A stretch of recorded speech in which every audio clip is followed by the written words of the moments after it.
이건 얼마일까요? 이건 얼마일까요? 마지막입니다. 이건 얼마일까요? 첫 번째 사진은 제주도 용두암 해산물 모듬으로 5만원입니다. 두 번째 사진은 속초의 한 횟집에서 6만원에 파는 참돔 회점, 총 20점입니다. 마지막 세 번째 사진은 광장시장 모듬전으로 15,000원입니다. 이런 거 보면서 시간 아깝게 화내지 마세요. 어차피 망합니다. 오늘 영상에서는요, 지리학자 리처드 버틀러라는 사람이 만든 관광지 생애주기 모델, 이걸 근거로 바가지 지역들과 상권에 대해 아주 논리적으로 분석해보는 시간을 갖겠습니다.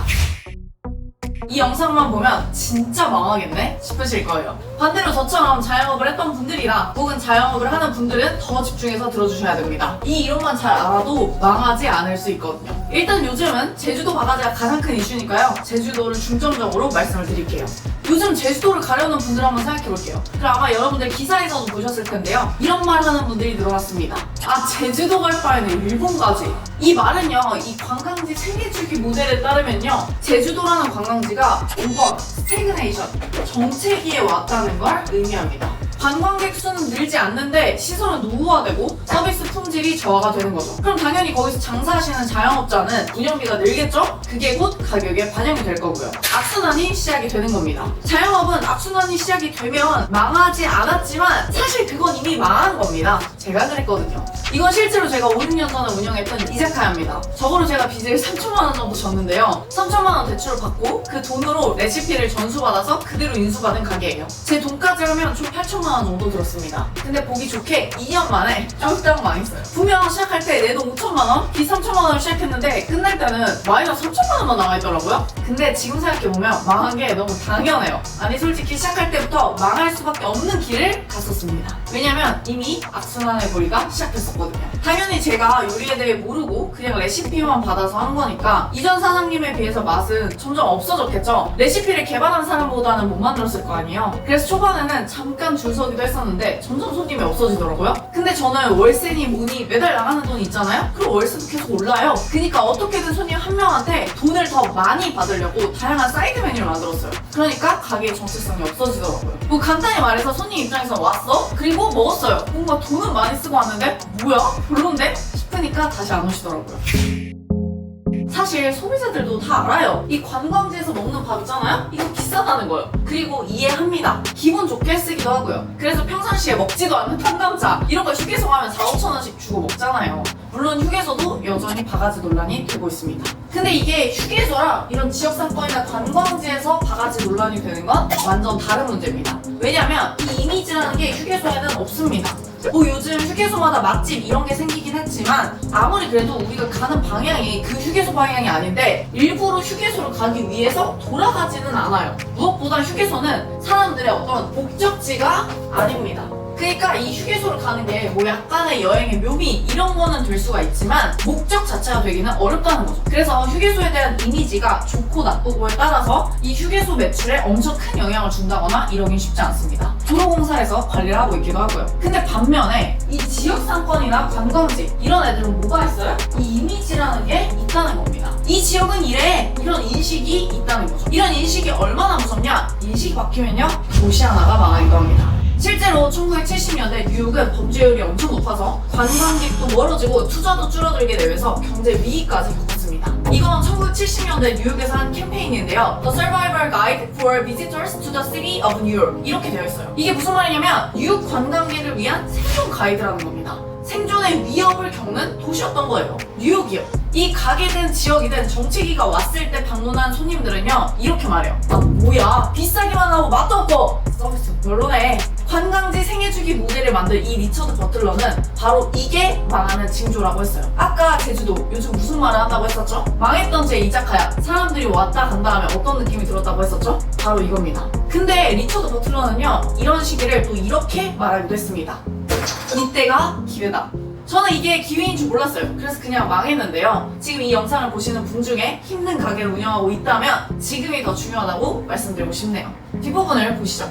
사실 이 그래프 뒷부분 있잖아요. 여기는 이렇게 되어 있어요. 이 5번 이 정체기에서 6A 재생기를 맞이할 수도 있고요. 6CD2처럼 쇠퇴기를 겪게 될 수도 있습니다. 그럼 이 정체기에서 쇠퇴기가 아닌 재생기로 가기 위해서 그러니까 6CD가 아닌 6A로 가기 위해서는 어떤 거를 해야 될까요? 리처드 버틀러가 말한 요소는 다양하지만 그 중에서도 핵심 한 가지는요, 바로 리브랜딩입니다. 이 리브랜딩이 얼마나 잘 됐냐에 따라서 6A, 6B로 갈 수도 있고요. 리브랜딩이 잘못되면 I6E처럼 즉각적인 쇠퇴기를 맞을 수도 있습니다. 이 리브랜딩이 그럼 뭔지를 봐볼게요. 이 리브랜딩이라는 게 뭐냐면요, 고객한테 야, 나 변했어, 한 번만 더 기회를 줘 라고 말하는 거예요. 그런데 여기서 주의할 점이 있어요. 이 리브랜딩이요, 애매하게 하잖아요? 그럼 더 망합니다. 애매한 브랜딩은 오히려 더 큰 실망을 주거든요. 그럼요, 진짜 망하는 거예요. 그래서 핵심은요, 이 리브랜딩을 명확하게 해야 된다는 겁니다. 이제 기회는 딱 한 번이에요. 그러면 이 리브랜딩하는 방법을 좀 더 구체적으로 알아볼게요. 이 리브랜딩하는 방법은요, 크게 두 가지가 있습니다. 바로 외부적인 것이 있고요, 내부적인 것이 있어요.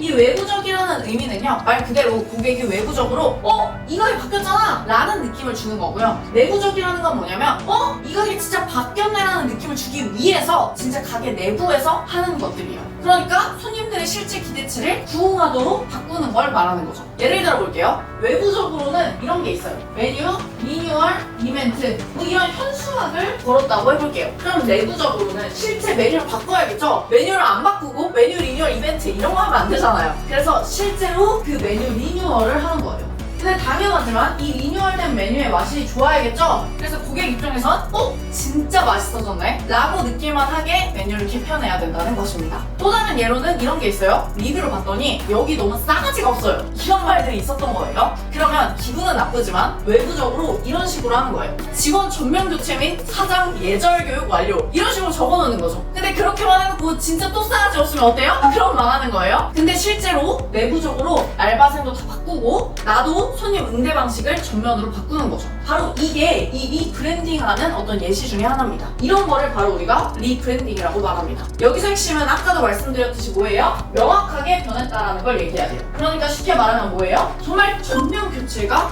돼야 한다는 겁니다. 완전히 새로운 사람이라는 인식을 주는 게 중요해요. 왜냐면 사람은 잘 안 바뀐다는 인식이 있거든요. 근데 우리가 어떻죠? 사람은 잘 안 바뀌지만 가게는 바꿀 수가 있습니다. 가능하다면 아예 인테리어도 바꾸는 게 좋겠죠. 물론 이건 돈이 들기 때문에 최소한 이런 거라도 해야 된다고 말씀을 드리는 거예요. 현재 제주도도 이런 노력을 하고 있습니다. 제주시차원에서 비상대책위원회를 마련했고요, 관광 불편 신고센터도 오픈했죠. 하지만 핵심은 제주도에서 진짜 장사하시는 그런 분들의 마음이 바뀌어야 됩니다. 물론 제주도 바가지 논란에 대해서 분명 억울한 분들도 있을 거예요. 나는 진짜 안 그랬는데 하고요. 몇몇 사람들 때문에 제대로 장사하시는 분들이 피해를 보기도 하셨을 거예요. 그래서 사실 제주도가 다 바가지라는 식으로 결론을 내는 건 자영업을 했던 사람 입장에서 좀 안타까운데요. 근데요, 이 사건이 관광지일수록 과장될 수밖에 없습니다. 일단 이런 사실을 알아야 돼요. 내가 관광지에서 장사하는 이상 조심하지 않으면 바가지라는 누명을 쓸 수밖에 없구나라고요. 소비자 입장에서 한번 생각해보자고요. 우리가 보통 제주도나 이런 데를 갈 때 평균 뭐 2박 3일 아니면은 뭐 3박 4일 뭐 이 정도 갑니다. 그럼 대충 뭐 3일 일정이라고 해볼게요. 그러면은 하루 3끼 다 챙겨 먹어도 8끼에서 9끼 정도 먹는 거예요. 그럼 가게로 따지면은 뭐 다 밖에서 사 먹진 않을 테니까 평균 6개 정도의 가게를 방문하게 됩니다. 그럼 잘 다닌 거잖아요. 근데 이 중에서 한두 개만 별로여도 그 지역에 대한 인식이 생기는 거죠. 뭐야, 이게 바가지네, 이렇게 생각하게 되는 겁니다. 그래서 좀 억울하더라도 잘하고 계셨던 분들이 평균을 올려주는 게 지역, 아니 이런 어떤 상권이나 관광지의 인식 자체를 바꿔주는 거죠. 그러면 이 지역이나 관광지 상권 자체를 살리기도 하고요, 아니 정확하게는 그냥 내 가게를 살리는데 굉장히 중요한 요소인 거죠. 한두 번 다른 가게에서 실망해도 또 우리 가게가 괜찮았으면 내 가게는 오거든요. 무엇보다 최근에 바가지 논란이 됐던 제주도나 관광시장, 이런 데는요, 또 다른 특징 두 번째가 있는데요, 바로 기대치가 높다는 것입니다. 사실 생각해보면 제주도나 관광시장 이런 데 다 어떤 곳들이죠? SNS를 보고 찾아가는 곳들이에요. 그냥 인스타에서 본 사진 한 장만 믿고 비행기를 타고 날아가기도 하고요, 몇 시간 운전해서 힘들게 가기도 합니다. 지나가다가 들르는 음식점이 아니라는 거예요. 그럼 사람들은 어떻죠? 이만큼 기대치가 진짜 이만큼 올라간 상태에서 방문을 한 겁니다. 그럼 기대한 만큼 당연히 실망할 확률도 높아지는 거죠. 기대치를 올려서 내 가게를 방문하게 하면 이번 달 매출은 오르겠죠? 근데 올린 기대치만큼 부응하잖아요? 그럼 매달 매출이 오릅니다. 이걸 알았다면 저도 망하지 않았을 텐데 너무 아쉽네요. 그래서 내가 장사하는 지역이 바가지 논란 이런 게 되면 아마 장사하시는 분들이 굉장히 힘드시겠죠. 근데 사실 이런 것들, 이렇게 바가지 논란이 된다는 건 사실 사람들이 그 지역과 상권에 대한 기대치가 컸다는 의미예요.